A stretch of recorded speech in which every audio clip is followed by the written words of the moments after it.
তিনিচুকীয়াৰ বাগজানৰ তৈলখাদত বিস্ফোৰণৰ ফলত এতিয়া তাত ভয়ংকৰ অগ্নিকাণ্ড সংঘটিত হৈছে।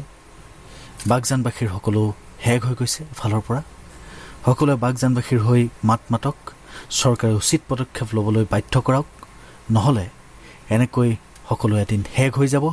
বাগজানৰ কাষতে লাগি থকা মাগুৰী বিল আৰু ডিব্ৰু চৈখোৱা সকলো এদিন হেগ হৈ যাব। গতিকে সকলোৱে প্ৰতিবাদ কৰক। Pray for Baghjan, save Maguri Beel, save Dibru Saikhowa.